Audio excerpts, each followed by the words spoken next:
Assalamualaikum warahmatullahi wabarakatuh. Hai anak-anak kelas 6, bagaimana kabar hari ini? Bu Ratna harap kabar anak-anak dalam keadaan sehat ya, sehingga bisa mengikuti pembelajaran dan mengikuti materi pada hari ini. Hari ini, Bu Ratna akan menjelaskan materi di tema 1, subtema kedua, dan pembelajaran pertama, yaitu tentang subtema hewan sahabatku. Materi apa yang akan kita bahas hari ini? Wah, di layar sudah terlihat ya anak-anak. Di tema 1, subtema 2, pembelajaran 1 ini ada 3 muatan pelajaran. Yang pertama ada IPA, kemudian IPS, dan ada juga bahasa Indonesia. Nah, mengenai pembelajaran bahasa Indonesia, yaitu tentang materi ide pokok atau mencari ide pokok, sudah kita bahas pada pertemuan sebelumnya ya. Hari ini, Bu Ratna akan menjelaskan materi IPA dan materi IPS. Sekarang, kita masuk di materi IPA, yaitu tentang perkembangbiakan pada hewan.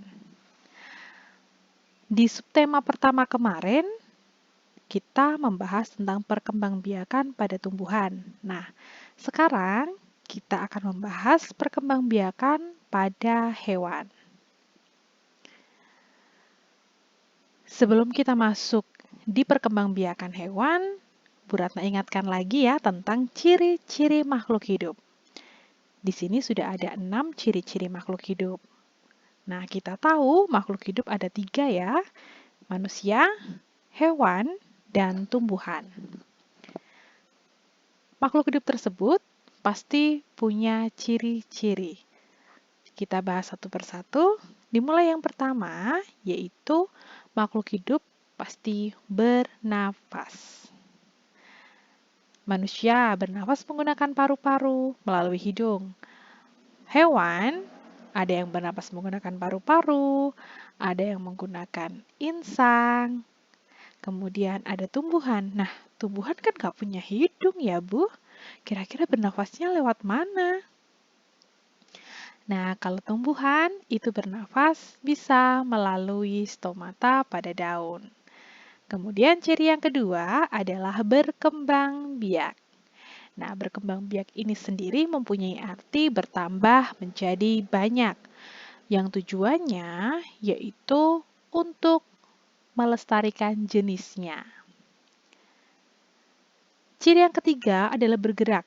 Bergerak itu adalah berpindah tempat ya, dari tempat satu ke tempat lain. Contohnya saja manusia bergerak dengan cara berjalan.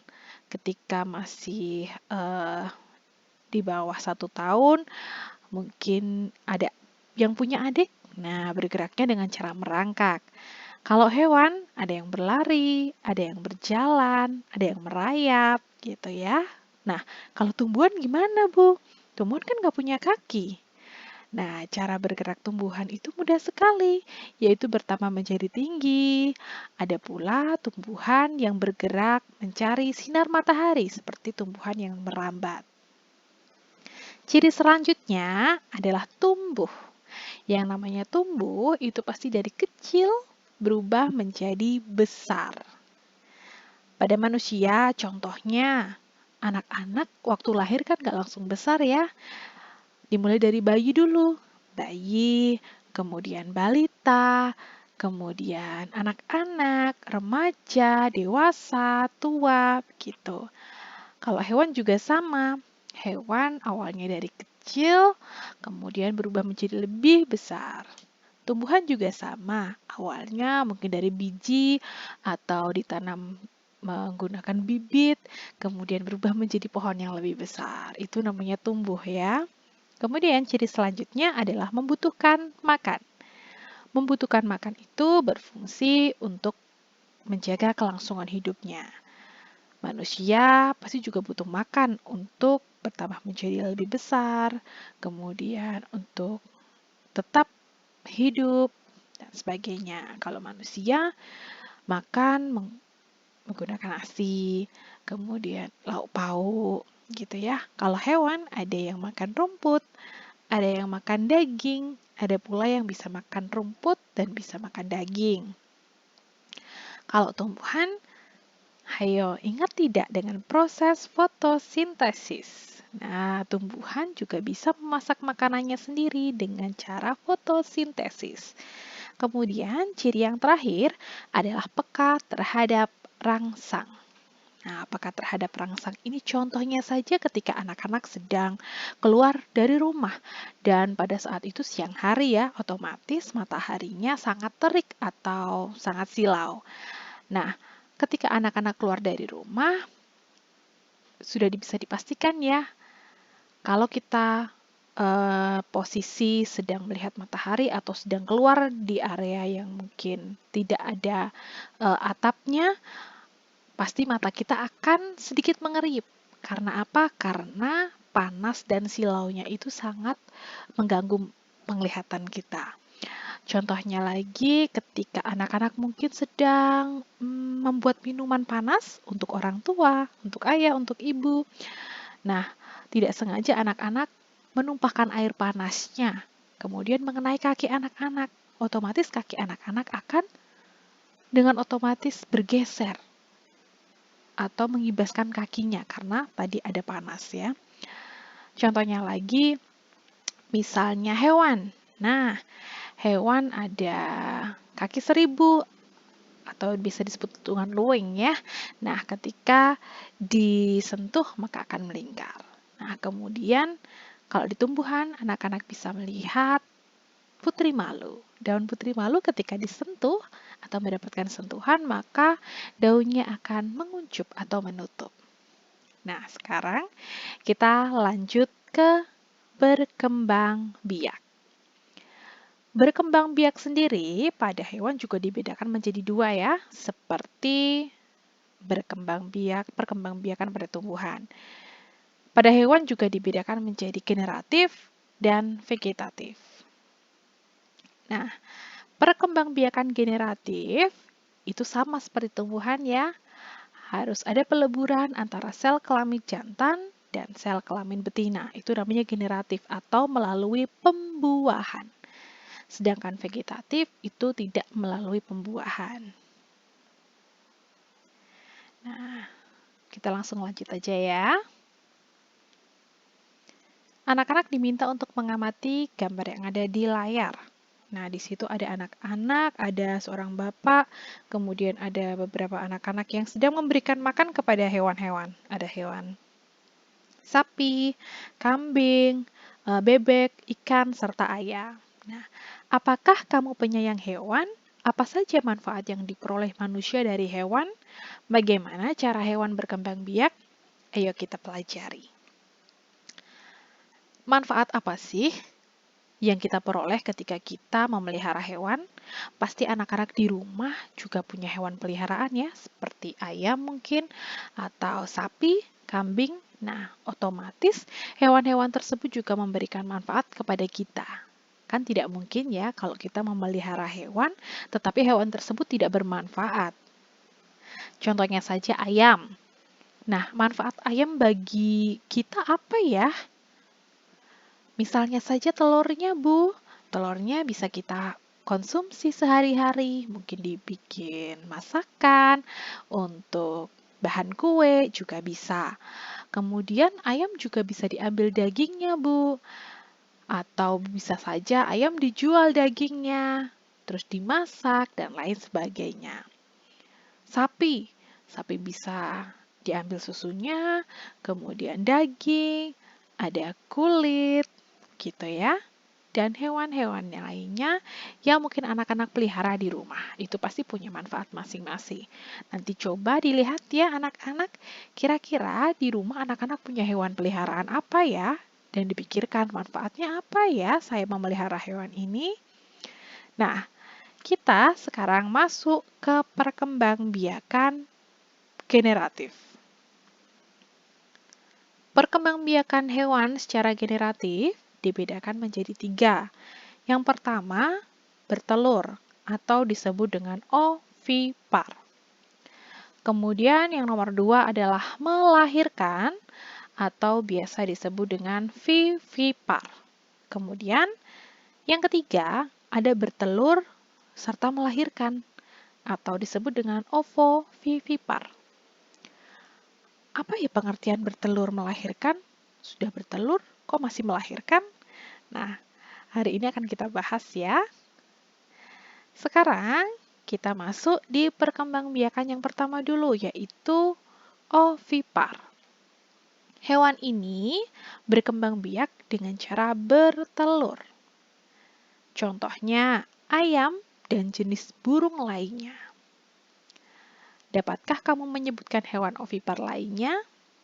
Nah, diingat-ingat ya anak-anak, hewan unggas dan jenis burung lainnya itu pasti bertelur.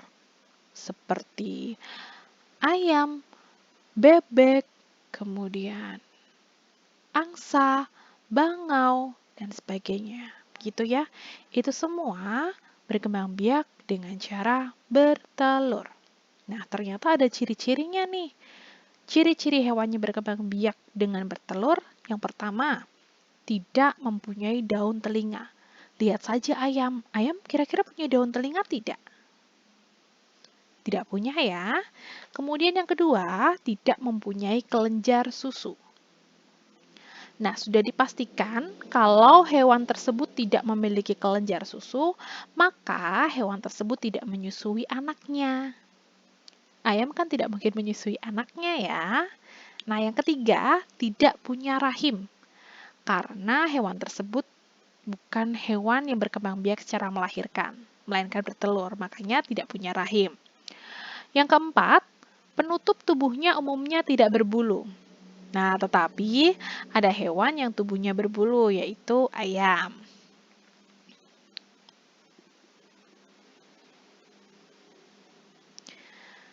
Kemudian ada juga manfaat perkembangbiakan secara ovipar atau secara bertelur. Yang pertama, embrio dapat terlindungi dari lingkungan yang dingin atau panas karena tertutup cangkang.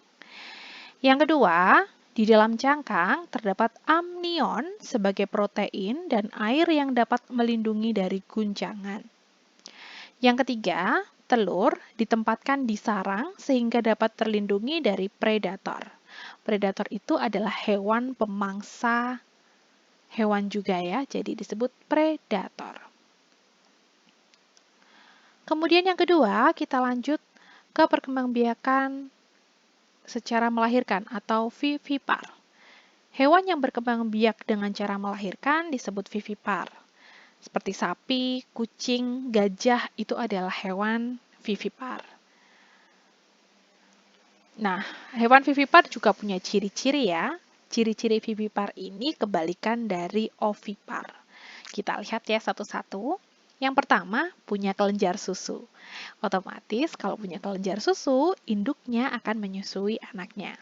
Kemudian yang kedua, mempunyai rahim karena hewan ini berkembang biak dengan cara melahirkan. Otomatis anaknya disimpan di dalam rahim.